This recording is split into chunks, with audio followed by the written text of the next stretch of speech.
Hola, mi nombre es María Fernanda Bosmosky, vicedirectora del Centro Adrian Arch para América Latina del Atlantic Council. A nuestra audiencia, gracias por acompañarnos el día de hoy en el marco de nuestra serie de diálogos sobre las elecciones generales en México. Esta mañana lanzamos un reporte titulado Vías Comerciales para México 2024-2030. Es un informe el cual es el resultado de extensas consultas y mesas redondas para examinar dos temas que surgieron durante nuestro proceso de redacción y que consideramos deberían ser una prioridad para quien seguramente será la primera y próxima presidenta de México. Los invito a leer este informe, el cual se centra en temas de manejo de frontera y el tema comercial, incluido el TEMEC y su próxima revisión en el 2026. Para esta conversación me acompaña un distinguido invitado, Ildefonso Guajardo, quien es el actual asesor principal de Relaciones Exteriores de la campaña de Xóchitl Gálvez. Ildefonso Guajardo también es ex secretario de Economía de México, negociador principal del TEMEC, ex miembro del Consejo de Asesores del Centro para América Latina Adrian Arch del Atlantic Council y es actual diputado federal. Secretario Guajardo, muchas gracias por acompañarnos durante esta recta final de la campaña. Sin más demora, comencemos la conversación. Secretario Guajardo, a menos de 10 días de las elecciones, ¿cuáles considera usted que son los principales desafíos que enfrenta México? También quisiera preguntarle de qué manera plantearía una eventual administración Gálvez abordar dichos desafíos en los primeros 100 días de su administración. Gracias, Fernanda, por la pregunta, pero primero te diría que son múltiples. Sí, lo que más preocupa a los mexicanos, de acuerdo a cualquier encuesta de opinión, es el tema de seguridad, tanto desde el punto de vista país como desde el punto de vista familiar. Y lo primero que tienes que hacer es, sin duda, tomar decisiones para reconstruir la fuerza civil. Xochitl Gálvez ha dicho claramente que ella tendrá una transición, pero que construirá una guardia civil totalmente no militarizada, o sea, construida con policías civiles. Y eso requiere una formación. Actualmente los salarios, las condiciones de trabajo son terribles para la Guardia Nacional. Sus elementos se quejan de cuando los mandan a misiones, están durmiendo en el piso, en instalaciones no salubres. Es terrible. Lo primero que tiene que hacer la presidenta, y lo ha comprometido, es a tomar control sobre una vida y un salario digno para los policías de México. Sobre todo también establecer pruebas de confianza. Está demostrado en la historia del país que Nuevo León se pudo construir en 3 años y medio una fuerza civil con un reclutamiento de alto nivel de capacitación, certificación de confianza, que dio de resultados para salvar a Nuevo León de la crisis del 2010. Se tiene que hacer un esfuerzo a nivel nacional respaldado con el posicionamiento de las diferentes agencias estatales que dependen del control de calidad en el reclutamiento de una agencia nacional, para poder tener realmente confianza en la estructura de coordinación. El crimen organizado, la manera que opera, es muy clara. Cuando ellos están teniendo ganancias multimillonarias con el fentanilo, el sistema de control de la cadena de suministro y de tráfico franquicia los delitos estatales. A los tipos que les ayudan a cuidar, a los halcones que les dan los tips si hay policías o militares, les pagan diciéndole, te dejo que en la ciudad de Morelia o Pátzcuaro, tuvo cobres piso, extorsiones, te adueñes de cobrarle piso a los aguacateros, y entonces de una manera indirecta crean franquicias del crimen que afectan a la comunidad. Tú tienes que entrar directo a retomar control y fortaleza de las policías locales, crear una línea de confianza y crear algo que no existe en México y que es fundamental, Internal Affairs, para poder controlar la cadena anticorrupción de todas las áreas directas. Xochitl Gálvez le queda muy claro que el principal problema son las líneas de cash de financiamiento que el crimen consigue y el nivel desafortunadamente, de infiltración del crimen organizado en las estructuras policiales y en las estructuras de mando. Eso se tiene que combatir de manera inmediata y retomar el control. La manera de quitarles recursos es inmediatamente quitarles la influencia sobre el tráfico de personas y sobre lo que han hecho ahora, sustituyendo al Estado mexicano en cobrar piso, cobrar impuestos. Es ahora, parece ser que hay una autoridad fiscal del crimen organizado que controla el negocio del pollo en el Estado de México, que decide quién vende refrescos o botanas en una población. Eso totalmente tenemos que rescatar. Y obviamente organizarnos para combatir algo que es crimen internacional. Y lo siguiente que haría de inmediato es restablecer el nivel de cooperación y confianza con el Ujú. trabajo de inteligencia con Estados Unidos, que se ha perdido lamentablemente. Gracias. Construyendo En sobre eso. materia de crimen, si Ujú, quieres podemos hablar de en materia de salud. El sistema de salud está totalmente devastado ujú, y lo que tenemos que hacer de inmediato es regresar a los sistemas de compras eficientes como funcionaba. Hay 40 millones de recetas no satisfechas hoy. El sistema se tiene que rescatar y se tiene que poder fortalecer, y ella ya lo prometió, la creación del nuevo seguro popular, ujú. que lamentablemente tiene que combatir una caída del sistema de salud de 50 millones de mexicanos que hoy no tienen ninguna protección. Eso es urgente y tiene que ser tomado de manera inmediata. Gracias. Construyendo sobre esa respuesta y de seguridad, sobre todo, y con el aumento en la violencia en México, recordemos que el domingo 19 fue el día con más homicidios en México. También en ciertas áreas fronterizas hemos visto aumento en los niveles de violencia. ¿Qué medidas específicas propondría la administración Gálvez para mejorar la seguridad en estas regiones, que son sumamente importantes para el comercio dentro de los primeros 6 meses? Bueno, fundamentalmente te tienes que identificar los orígenes y los tipos de delito. Todos están interconectados con mafias. Desde el problema de la importación ilegal de combustibles de Estados Unidos a México, que ha sido manejado lamentablemente con una intervención de autoridades en el estado de Tamaulipas y que Mm, sirvió para financiar campañas electorales en el 2021 del partido Morena. Tienes que atacar cada una de las causas. La otra es dentro de la propuesta de Xochitl Gálvez es cambiar el Instituto Nacional de Migración por una institución, lo que ella le llama la nueva fuerza de administración de fronteras. Eso va a ser un elemento fundamental. Y dentro de las propuestas está crear una aduana binacional conjunta para mm. poder enfrentar conjuntamente los retos en materia de tráfico de armas de Estados Unidos a México, de fentanilo de México a Estados Unidos y de meterle orden y eliminar el contrabando en el comercio internacional. Perfecto.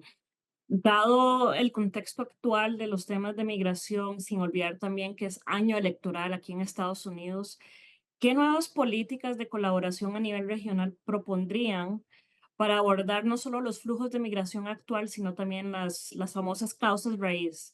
¿Qué resultados concretos esperarían ver en el corto y mediano plazo? Sin duda, empecemos por analizar las causas raíz.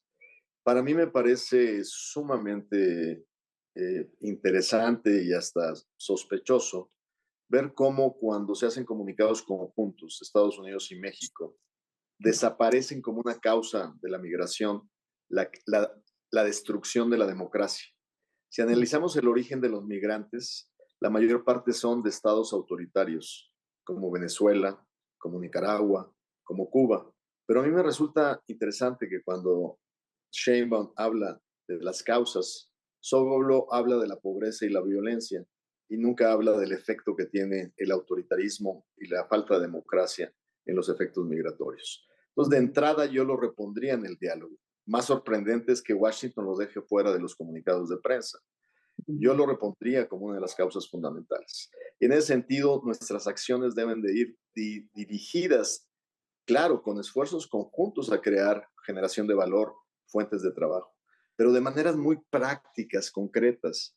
¿Tú crees que extender unos cuantos pesos de Sembrando Vida va a cambiar la realidad de Centroamérica? Claro que no. Te doy un ejemplo de lo que sí puede cambiar su realidad. Que en la próxima revisión del TLC acordemos México, Estados Unidos y Canadá de que en las reglas de origen aceptemos como de Norteamérica todos los insumos que se produzcan en Centroamérica, que sean parte de la cadena de valor del USMCA. Eso sí generaría incentivos para que las empresas se vayan a producir autopartes, a producir partes del aire aeroespacial o del área médica a Centroamérica. Esas son verdaderas transformaciones. El otro tema fundamental en la migración, es no podemos sentarnos a negociar con Biden o con Trump bajo la premisa que se sentó Marcelo Ebrard a negociar. O sea, de manera unilateral aceptó la imposición a México en términos del famoso programa Quédate en México, sin haber negociado nada absolutamente a cambio. Solo aceptó un bluff de Trump de incremento de aranceles, pero imagínate la responsabilidad. México no tenía capacidades ni físicas ni humanas para darle un trato humanitario a nuestros hermanos centroamericanos, sudamericanos y caribeños. Y por eso el accidente que tuvimos en Ciudad Juárez, en manos de una agencia migratoria del gobierno, murieron por causa de un incendio por asfixia 40 migrantes latinoamericanos y caribeños. Eso para mí es irresponsable. Tan pronto como tome el gobierno Xochitl Gálvez, estará dispuesta a hacer una mesa de negociación integral con acciones conjuntas que sea más completa. Te doy ejemplos. Ujú. Ya anunció ella que abriría formalmente y multiplicaría el número de visas para centroamericanos y sudamericanos bajo un proceso legal y formal de incorporación, creando un sistema para generar oportunidades de empleo en áreas donde en México ya falta fuerza de trabajo, pero al mismo tiempo exigir a Estados Unidos crear un fondo para darle a los migrantes condiciones y trato humano y no estar generando por irresponsabilidad que sea la sociedad civil y las iglesias las que se encarguen del trato humanitario. Entonces, en una negociación futura, no será gratis poner en la mesa cualquier tema que para mí es el outsourcing de los servicios migratorios norteamericanos que no pueden ser transmitidos de manera gratuita a costa de México. Gracias. Ahora sobre una cosa que acaba de mencionar, los aranceles. Con los nuevos aranceles de Estados Unidos a productos chinos que se anunciaron la semana pasada, incluidos los eléctricos, ¿qué estrategias específicas propone un gobierno Galvez para seguir atrayendo inversiones mientras fortalece la cooperación comercial con Estados Unidos dentro del marco del TEMEC? ¿Cómo también podría la próxima administración aprovechar estas oportunidades para impulsar la economía mexicana? La candidata Galvez ha dicho claramente que como presidenta de México, ella tiene que tomar 5 acciones fundamentales para garantizar realmente el aprovechamiento de la nueva tendencia del nearshoring. Lo que pasa es que si tú analizas las cifras de inversión extranjera de estos 5 años, en promedio son 35,000 millones de pesos. Es el promedio que yo dejé como secretario durante 6 años. Deberíamos estar en mínimo el doble. ¿Y por qué no estamos en el doble? Sí hay sin duda interés y ha habido muchas empresas que se han relocalizado, pero para cumplir con los requisitos del TEMEC o del USMCA. Pero para atraer nuevas inversiones y nuevas cadenas de valor, tienes primero que garantizar el Estado de Derecho, cumplir con tus acuerdos y compromisos de tratados internacionales. Segundo, garantizar la generación de energía eléctrica limpia y a precios competitivos que la pusieron en peligro por las acciones que tomó esta administración al intentar cambiar la ley eléctrica y frenar totalmente las nuevas inversiones. Regresar al monopolio de Estado no es la solución para los nuevos retos desde el punto de vista de energía. Resolver el problema del agua que se está generalizando en el país. La ingeniera Galvez, como presidenta, tiene muy claro que se tiene que hacer para la industria solo reutilización, solo utilizar agua reciclada, invertir fuerte en los procesos de reciclamiento del agua. Segundo, poder también generar en el sector agrícola, que hoy consume el 80% del agua del país, inversiones eficientes para poder generar ahorro del agua y mantener las redes de dispersión para que no tengan fugas. Es fundamental enfrentarlo. En infraestructura, no se ha invertido un 5 en puertos, ni se ha invertido en ampliación, ni se ha invertido en carreteras que nos conducen hacia el intercambio de América del Norte. Hay un deterioro en la infraestructura. Cuarto, capital humano. Es fundamental entrenar a las nuevas generaciones en la demanda de las industrias de la nueva generación, que son eh, electromovilidad, inteligencia artificial. Todas las nuevas áreas requieren la preparación de los elementos humanos para enfrentar las demandas de este siglo. Y finalmente, seguridad. Hoy en día las inversiones se concentran en las que están llegando en el norte porque no quieren enfrentar la inseguridad que se genera en el tránsito de carreteras de México. La ingeniera Galvez, como presidenta de México, se ha comprometido por generar una policía especializada en vías de comunicación, porque hoy es un desastre el riesgo que corren las cargas en la transportación en México. Gracias, secretario. Esas Hay serían las preguntas. una parte de tu pregunta que no he contestado. Contesté la de qué tenemos que hacer para atraer, pero la parte de tu pregunta que no he contestado es China y su China. Sí. efecto en esto. Fíjate que es muy interesante. Las dos candidatas han estado en conferencias amplias donde les han preguntado cómo va a ser la revisión del TEMEC Ujú, USA en el 2026. La señora Sheinbaum dijo que iba a ser como miel sobre hojuelas, que estaba muy claro, que iba a estar muy sencillo y muy claro y que ella con Marcelo y con el doctor de la Fuente tenía, como si fueran expertos en comercio internacional, tenía ujú, suficiente. Nosotros vemos el 2026 como un reto. Al 2026 vas a llegar con un briefcase y dentro de ese briefcase vas a llevar dos folders. El primer folder va a ser todo aquello que la industria, por ejemplo la petroquímica, ya está avanzando en diálogos con la petroquímica en México, Canadá y Estados Unidos y van a proponer como industria cosas que sean aprobadas por consenso y que faciliten la integración de esa industria. Eso mismo pueden hacer de alguna manera otras industrias, de cómo llegar con cosas que mejoren el funcionamiento del acuerdo. Pero va a haber otro folder donde van a llegar las controversias. Estados Unidos va a querer reescribir el capítulo de reglas de origen en materia automotriz para que se ujú. interprete como ellos quieren.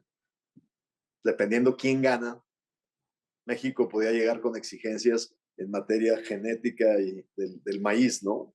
Y en el caso de Canadá, pues sus demandas en el sector lácteo. Esas cosas, si no hay consenso, se tiene 10 años para dirimirlas. Y si no se llegan a acuerdos, pues un gobierno puede decidir salirse. Pero la decisión de salirte la tienes hoy. Hay una cláusula que te permite salud, hay una cláusula que te permite hoy con 6 meses de anticipación notificar al gobierno y te puedes salir sin ninguna excusa. Por lo tanto, para mí ese no es el tema. El tema que va a ser el gran tema en la revisión 2026 con implicaciones políticas es la inversión china en México. Ese es el tema. Y te doy la visión de la campaña de Xochitl Gálvez y del futuro de gobierno de Xochitl Gálvez. Mientras, si China quiere usar a México como una manera de transshipment, de terciar, ellos, por ejemplo, si quieren exportar un auto, van a pagar 100% de aranceles o más. Si quieren venirse a establecer a México sin el objetivo de cumplir con el TEMEC, pero meterle poquitas partes de México, si ellos creen que por estar en México van a enfrentar el MFN de 2.5, están equivocados, porque es una manera de hacerle circumvent, de sacarle la vuelta a una determinación de política comercial de los Estados Unidos. La mejor manera de que se establezca inversión china en México es que cumpla con el tratado, con el TEMEC, el USMCA, y que cumpla con las leyes mexicanas. Y te pongo el ejemplo. Si llega la gran empresa china a ponerse en México, tiene que utilizar 70% acero de Norteamérica. Tiene que usar las 7 partes esenciales producidas en Norteamérica. Por lo tanto, ese carro va a ser un carro norteamericano. ¿Qué importa que el dinero sea de China, sea de Marte o sea de Júpiter? Lo importante es que sea hecho en América del Norte. Entonces, esa es la visión, ajustarnos a la legalidad en los procesos. Pero hay un último apartado. Por eso vino la señora Yeltsin a México en noviembre del año pasado. Estados Unidos está empujando, y el gobierno de México no lo ha discutido públicamente, por un acuerdo informal para restricción de inversiones chinas en México. Eso estaría la administración Xochitl discutirlo, pero siempre y cuando se trate solo de sectores estratégicos que afecten la seguridad de América del Norte. Y ahí te incluyo, por ejemplo, telecomunicaciones, pero no generalizado contra cualquier tipo de inversión. Genial. Secretario, de nuevo, muchas gracias por acompañarnos para esta conversación. Gracias también a los que nos acompañan para esta transmisión.